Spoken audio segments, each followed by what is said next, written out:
That's right, doing my top 10 best movies of the year video on New Year's Eve, because I'm just that last minute like that. Here are my top 10 favorite movies that came out this year. Notice I didn't say top 10 best movies. These are the movies that entertained me the most throughout this year, the ones that I went back and rewatched. And one thing to keep in mind is that there are a lot of movies out there that I didn't actually get to see this year that I wanted to, but just didn't get around to. Some of them I hear are really good. You know, Rush I hear was really good. I didn't get to see that. 12 Years a Slave. So I can't include movies that I haven't seen. Next, also keep in mind this isn't going to be some really artsy, big, flashy Oscar type awards thing or whatever, because that's just not me. Those aren't the movies that really stick with me. So don't expect to hear something like, oh yes, 12 Years a Slave, a fantastic movie. Director, insert director's name here, does a fantastic job with his camera work and the sound editing was just magnificent.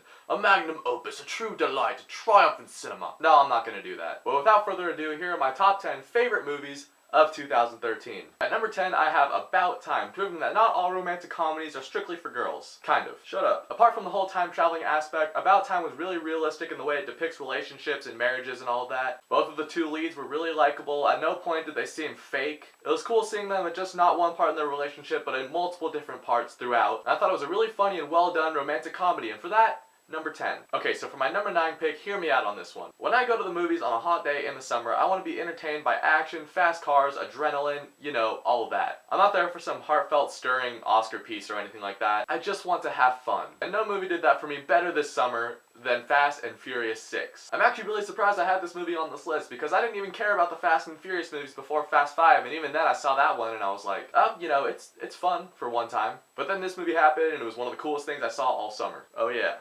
Claws are back. At number 8, I have The Wolverine, a movie that delved deeper into the character of Wolverine in a manner that we haven't seen since X2. I know some people that had issues with this movie because they thought it was an X-Men movie when it only had one mutant in it, but I like the focused direction this movie took. It was more of a personal journey about one guy trying to recover over his losses. On top of that, losing the ability to heal that he's had his entire life. It was a really cool personal struggle for Wolverine, and if you haven't seen the unrated cut of this movie, I highly recommend you check that out. Because, you know, you get Wolverine and blood and claws and awesome. At number 7, we have the movie that made people love 3D again, Gravity. It's amazing that a movie with only 2 characters in it can make you care more about those characters than a movie that has plethora of other characters in it. Gravity was exciting, it was intense, it was cool seeing the way that they depicted space in that movie. You really feel the isolation of Sandra Bullock's character when she's stranded in space. You have all the particles and stuff just whizzing by her head, she's freaking out but you can't hear anything. It puts you in space too, like it transports you from the movie theater up into space, and any movie that can do that definitely deserves to be on the top 10 list. At number 6, we have another comic book movie, Kick-Ass 2. This movie for some reason got a lot of negative reviews and I don't understand it. It was a worthy sequel to the first movie, which was also really awesome. Hit Girl was still awesome, Kick-Ass was still really cool, you introduced Jim Carrey, he was an awesome character. It took the next logical step in the storyline of what would happen after the first Kick-Ass movie. It shows what can happen if you're a superhero in a real world, the consequences that could follow from that. Not as good as the first Kick-Ass movie, but it was still really enjoyable. At number 5, we have a movie about another movie, which is arguably one of the most influential movies of the last 50 years, Saving Mr. Banks. Seeing the creative process behind the making of Mary Poppins, that was all really cool and interesting to me. On top of that, you also have P.L. Travers' childhood and seeing all of that. It was a heartfelt movie that was really cool, all the acting was great in it, Tom Hanks killed it as Walt Disney. It may not have happened all exactly like that, but it worked for the movie, and that's all that matters for me.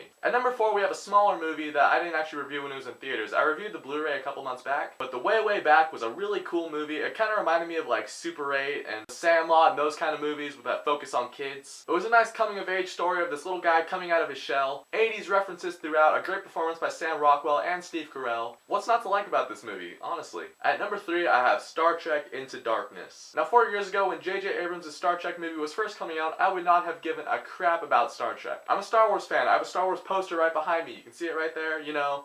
I didn't care about Star Trek at all. But that was the movie that turned around my opinion on Star Trek, and I think Star Trek Into Darkness was even better. I like the direction that this movie took with Jim and Spock's relationship. It was a really exciting and fun sci-fi adventure. Cumberbatch killed it as Khan in this movie. And I can't wait to see what Abrams is going to do with Star Wars in a couple years. That's going to be awesome. Now here we are, the big ones. My top 2 movies of the year. These two I flipped back and forth multiple times. You could probably interchange them either way you want, but the way I put it down, number 2 is The Wolf of Wall Street. DiCaprio did a great job depicting this guy, Jordan Belfort. His rise throughout Wall Street, what can happen when your empire grows to astronomical heights. You see his greed taking over him, you see the other people behind him, and you can actually root for the bad people. I think Ben Kenobi did put it best. You'll never find a more wretched hive of scum and villainy. And I loved every second of it. Now number one, the big one, the movie of 2013 that I'm gonna remember the most. You might have been able to guess it. I'm a huge fan of that whole Middle-earth universe. The Hobbit, The Desolation of Smaug was my favorite movie of 2013. This movie moved at such a fast pace. It was exciting. It was intense. The new characters introduced were really exciting. I thought Bard was really awesome. I know some people that had problems with the ending of this movie, and I can kind of see why. But for me, I thought it was a perfect ending. It was a great cliffhanger. It set you up for the third movie. I've seen this movie 3 times in theaters now. I could probably see it a couple more times. When I think back to the movies that came out in 2013, the first thing that's going to come to my mind is The Hobbit, The Desolation of Smaug. And there it is, my top 10 favorite movies of 2013. So I'm going to ask you guys, what's your favorite movie that came out this year? Whatever that movie may be, comment down below and let me know. And thanks for watching this video. If you guys like it, you can click here to see more. I'll see you guys in 2014.